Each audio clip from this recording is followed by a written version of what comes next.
Hi అండి. Welcome to Monika vlogs. వేడి వేడిగా చాలా అంటే చాలా హెల్తీగా ఉండే, మళ్ళీ ఈ సీజన్‌లో తప్పితే ఇంకే సీజన్‌లో దొరకదండి. కొందరు బోడ కాకరకాయ అంటారు. కొందరు ఆ కాకరకాయ అంటారు. స్పైన్ గార్డ్ అండ్ హిందీలో అయితే కంటోలా ఐ థింక్ సో. కంటోలా అని కూడా అంటారు. సో, ఈజీగా అంటే ఈజీగా చేసేసుకుందామా? లేట్ చేయకుండా వేడి వేడి అన్నంలోకి, చపాతీలోకి సూపర్బ్ కాంబినేషన్‌తో ఉండే బోడ కాకరకాయ చేసేసుకుందామండి. ఓకే. మన వీడియో ఫస్ట్ టైం చూస్తే మాత్రం సబ్స్క్రైబ్ చేసేసుకోండి. ఓకే. అండ్ ఇప్పుడు ఈ కర్రీలోకి నేనైతే ఇలా చిన్నగా కట్ చేసేసుకున్నానండి బోడ కాకరకాయని. అలాగే ఒక పెద్ద ఉల్లిగడ్డ, 2, 3 ఎండుమిర్చి, కాస్త కరివేపాకు, కొంచెం కొత్తిమీర. ఒకటి వెడల్పుది ఇలా పాన్ లాగా ఉంటుంది కదా! అలాంటిది తీసేసుకోండి. అండ్ తీసుకొని 2 టేబుల్ స్పూన్స్ అలా ఆయిల్ వేసేసుకోండి. మనం డీప్ ఫ్రై ఏం చేయట్లేదు. సో, ఆయిల్ వేడయ్యాక ఆవాలు, జీలకర్ర, కాస్త కొంచెం ఇంగువ కూడా యాడ్ చేసేసుకోవచ్చు. బావుంటుంది టేస్ట్‌కి. అండ్ అలాగే ఆల్రెడీ మనం కట్ చేసుకున్నాం కదా! అవి ఆనియన్స్, అలాగే కాస్త ఎండుమిర్చి. ఈ ఆనియన్స్ అనేటివి బాగా గోల్డెన్ బ్రౌన్ వచ్చేంత వరకు వేగాల్సిన పని లేదు. కొంచెం కాస్త వేగితే సరిపోతుందండి. సో, ఇలా నేను చూపిస్తున్న విధంగా కాస్త ఫ్రై అయితే సరిపోతది. సో, ఇలా కాస్త వేగాక ఇందులోకి కరివేపాకు, కొంచెం కొత్తిమీర యాడ్ చేసేసి కాస్త ఫ్రై చేసేసుకుందాము. సో, వీడియో నచ్చితే మాత్రం తప్పకుండా ఒకసారి లైక్ చేసేసేయండి. అలాగే అందరికీ షేర్ కూడా చేసేయండి. ఓకేనా అండి? సో, ఇప్పుడు నేనైతే 1 టీ స్పూన్ అలా అల్లం వెల్లుల్లి పేస్ట్ వేశాను. ఇది కాస్త పచ్చివాసన పోయేదాకా కొంచెం ఫ్రై చేసేసుకోవాలి. సిమ్‌లోనే పెట్టేసేయండి. ఆ తర్వాతకి ఇందులోకి కొంచెం ఒక హాఫ్ టీ స్పూన్ అలా పసుపు యాడ్ చేసేసుకున్నాను. ఇలా కాస్త కలిపాక ఇందులోకి మనం కట్ చేసుకున్న బోడ కాకరకాయ ఉన్నాయి కదా! వీటిని యాడ్ చేసేసుకోవాలి. నేనైతే ఇలా చిన్నగా కట్ చేసుకున్నానండి. మనకి ఈజీగా ఫ్రై అయితూ ఉంటాయి.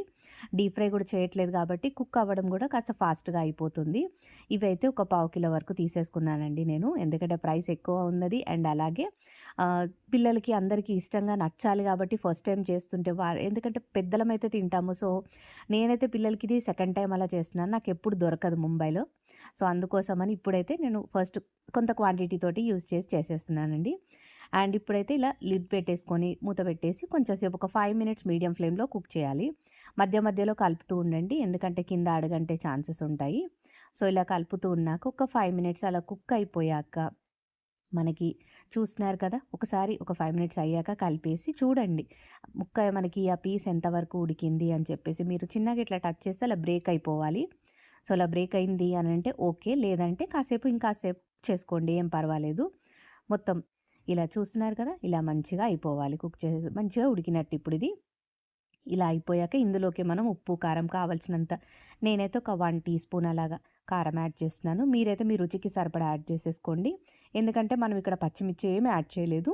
అండ్ అలాగే ఒక హాఫ్ టీ స్పూన్ సాల్ట్, కొంచెం ధనియాల పొడి కూడా యాడ్ చేసేస్తున్నాను. ఒక హాఫ్ టీ స్పూన్ వరకు.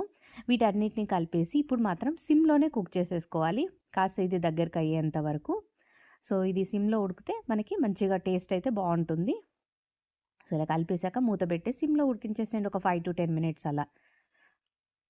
అండ్ చూస్తున్నారు కదా! చూడండి మనకు ఆయిల్ అనేది సైడ్‌కి అలా వస్తూ ఉన్నది. అంటే మంచిగా కుక్ అయిపోయింది. మన కర్రీ అనేది రెడీ అయిపోయినట్టే ఆల్మోస్ట్. సో, ఒకసారి టేస్ట్ చూడండి. ఏమైనా కావాలి అని అనుకుంటే అడ్జస్ట్ చేసేసుకోవచ్చు. యాడ్ చేసేసి ఉప్పైనా, కారమైనా ఏదైనా కొంచెం పడుతుంది అని అనుకుంటే యాడ్ చేసి ఇంకొక 2 మినిట్స్ అలా సిమ్‌లో ఉడకబెట్టేసేయండి. లేదు అంత బావుంది అంటే కరివేపాకు, కొత్తిమీరతోటి అలా వేసేసుకొని గార్నిష్ చేసి స్టవ్ ఆఫ్ చేసేయడమే అంతే. వేడి వేడిగా మనకి బోడ కాకరకాయ కర్రీ రెడీ అయిపోయినట్టే అండి. చాలా అంటే చాలా హెల్తీ ఇది. సో, పిల్లలకి తప్పకుండా అలవాటు చేసేసేయండి. అండ్ దీన్ని డైరెక్ట్‌గా తినేసేయొచ్చు. రైస్‌లోకి, రోటీలోకి అన్నిట్లోకి బావుంటుంది. సో, మన వీడియో నచ్చిందనే అనుకుంటున్నాను.